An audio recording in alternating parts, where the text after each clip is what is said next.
Selamat hari serta berita bebasa ngagi kita semua. Boleh ngaku si matawil bab buletin UKAS IBAN edisi hari 4 April 2021. Batang berita. Urang 1.2 juta rakyat Sarawak udah ngeregister nerima tucuk vaksin COVID-19 naka hari 5 tu tadi. Sapit Kepala Menteri Sarawak, Dato' Amar Douglas Uga Mas Mada, penyampaunya yang kaum diregister nengah mai sejahtera engau ngenak POM. Nyak lai yang harap ke sidak ke bedau berregister lebih lagi bab menua pesisir patut ngeregister diri engau lengkas. Sehingga kemarin ada 1.2 juta yang layak telah pun mendaftar. 650,000 adalah dari My Sejahtera, 750,000 adalah dari menggunakan menu. Jadi ianya terus digerakkan. Saya merayu kepada semua, khususnya penduduk di luar bandar, di kampung, di Rumah Panjang yang belum mendaftar, sila mendaftar. Lebih dirandau media pengudah nguluk program immunisation COVID-19 di Dewan Rentak Betuang kemari, adun Bukit Saban Nyak Madah Sarawak diatuk ngelancar ke programnya. Dari segi persiapan, semua bahagian-bahagian telah pun bersiap sedia dengan tempat vaccination, dengan orang yang memberi vaksin dan juga apa yang diperlukan. Apa yang kita buat sekarang ialah tunggu vaksin yang datang. Ia Kemegak Cermin Penyangga Penusah Negeri Sarawak JPBNS minta syarikat KBC dibuka bak negeri itu meri ripih nama pengerja pengawal sidak sebedau 12 April 2021. Bak sebengkah lagi program bak dua bukai, Dato' Amar Douglas Uga bisik ngabas Masjid Darul Sifa di Sepawa lalu nyuak kecek penyampau RM500,000 hari Kepala Menteri Sarawak ngagai komiti masjidnya. Udahnya ia bising abas ban rusak bak Kampung Hilir Sepawa lalu ngemendar ke agih belanja RM50,000 dikena ngemujur ke projek pintu air. Ia megak bising abas projek kompleks Selumbak Sepawa ke bungkus RM11 juta.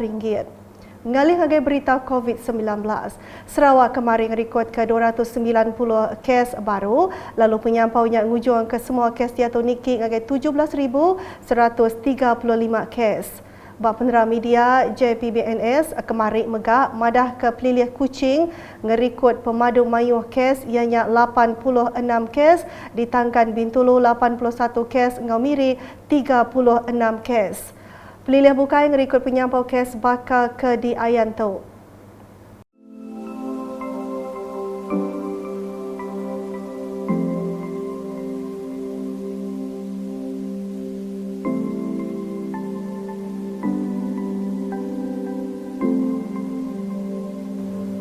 Berbagainya UPS Pengerai Negeri Sarawak udah menuku ke Siti Agi kluster baru bab Pelilih Kuching ianya kluster Kampung Binyo.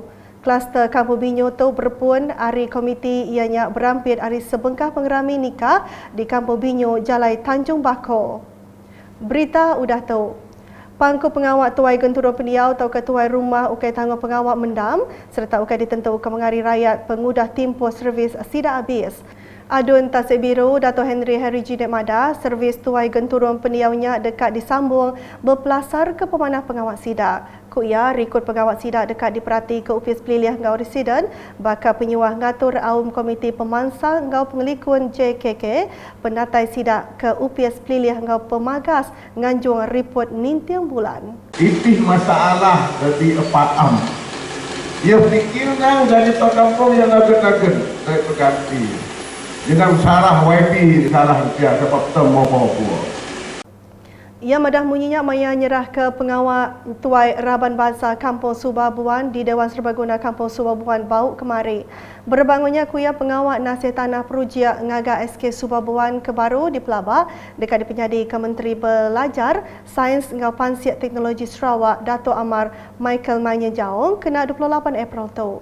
Terus tampung isi berita. JPBB Bintulu bisi perambu nambah kedua agi apalan kuarantin engkau berubat COVID-19 orang regas PKRC dibagi berdua Bintulu. Chairman ianya Kemegak Residen Bintulu Jack Aman Luat Mada tu berduduk hari dua buah PKRC kebisi dia tu tidak cukup endur bala pesakit COVID-19. Maklum, jadi kita telah pun bersetuju untuk menjadikan pusat ataupun Dewan Pelabuhan Bintulu ini untuk dijadikan sebagai PKRC. Selain sebuah lagi hotel iaitu Kidorong Inn yang mempunyai 41 bilik. Jack Madah menginyak maya ngabas Dewan Serbaguna Taman Seri Pelabuhan Bintulu Port Kemari. Kuya Dewan Serbaguna Taman Seri Pelabuhan semina ulih muan urung 300 ngagai 350 ikut pesakit. Nya alai Jack Madah PKRC kebaru nya ilak dekat disikap engkau perengkaguna kecukup. Di Kapit, Program Immunisation Nasional di Tampung lalu bala staf Ukai Terabai Menua sudah nerima tucuk dos keterubah kemari. Programnya diatur rebak Poliklinik Pelilih Suang mengkur 61 ikut staf dari UPS Pelilih Suang, MDK Pampang Suang dan UPS Kebukai. Pengawal beri vaksinnya dekat dipecalai ke Berenggat nyentuk semua orang kepatut belak nerima tucuk. Tucuk dos kedua dekat dipecalai ke Kedah 24 April tu, lalu semua penerima tetap dipinta nitiah ke SOP tajak sidak udah bertucuk vaksin. Di Kuching, urun 200 ikut bisi datai ke Klinik Pengerai Petrojaya laban boleh ke tucuk vaksin COVID-19 Vansa Sinovac kena hari 6. Semua sidak udah ngantik bamua kliniknya pukul 8 pagi, lalu atur pengawalnya diatur enggau mujur. Unggup penemu gena penerima vaksin dekat di Kangau dalam kandang seminggu, unggup madah ke Maya hari bulan nurun bertucuk vaksin. Nak kata dulu, edisi kali hari boleh aku si matawil engkau bala kru buletin. Berita ke sila agi tahu dipedak dengan semua laman media UKAS yang kau portal ukas.sarawak.gov.my. Tentukan kita subscribe UKAS channel di YouTube.